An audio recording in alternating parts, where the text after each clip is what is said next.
Hello everyone, Nathaniel Gavronski here. I'm in beautiful Minneapolis, Minnesota, and I'm talking to you about the Tale of Two Cities.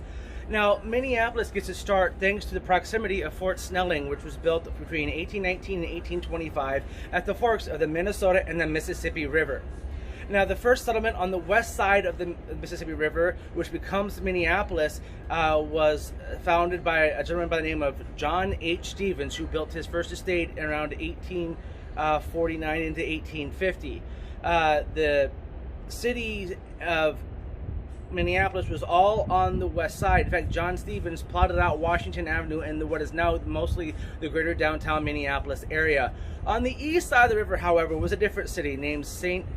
Anthony. Now, the hydraulic power of the river was the economic force behind both of these two cities and allowed for hundreds of mills, both saw and flour, to dot the landscape.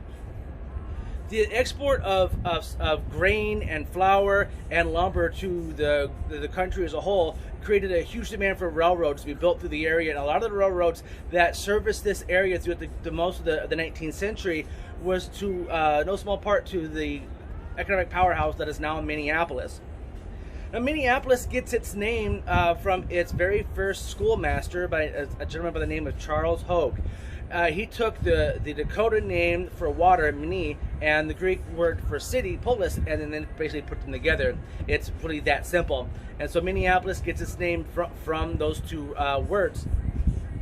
Now, as the 19th century carried on, you had the Great Scare of 1857, and that really hurt the economic viability of both Minneapolis and St. Anthony. This began the discussion about merging the two cities under one jurisdiction and one corporation to basically cut cost and to actually have a better run area. And this came to fruition in 1872 when Minneapolis officially annexed St. Anthony's and became the greater Minneapolis metropolitan area. Now, there continued to be a lot of economic drive with the rivers and the mills. And in 1881, the creation of the Minneapolis Grain Exchange fortified Minneapolis's position as a place of food production and the production of grain throughout the Midwest part of the United States. Now, this was going really well until the dawn of the 20th century. As the mode of commerce and logistics started to change, it put different strains on the economy, and hundreds and hundreds of mills started to close down, and the city began to degrade throughout the early part of the 20th century. And by 1920, it was pretty desolate. Now, fortunately for Minneapolis, it did have a diversity in its economy, and you start seeing about this time the creation of great retail giants like Sears before it moved over to Chicago. You see Mars bars get its start here in Minneapolis. You see a lot of local what becomes regional banks, and eventually becomes U.S. Bancorp, be birthed out of Minneapolis, Minnesota. Dalton's, a great retail store that eventually becomes known as Target, gets its start here in Minneapolis, Minnesota. And you start seeing other types of businesses kind of come in here because of the critical mass that the city had. General Mills, Pillsbury, which are now just known as General Mills, gets its start here in Minneapolis, Minnesota. So the economic drive was able to bring itself back in, and in the financialization of the American economy in the 1970s, you start seeing a massive rebuilding of downtown Minneapolis. And that's when you start seeing like the IDS Center, which is the tallest building in Minneapolis at 791 feet, built in 1974, followed by the Wells Fargo Tower to my left that was built in 1988 at 775 feet. And then the Capella Tower, which is over here, built in 1992 at 776 feet.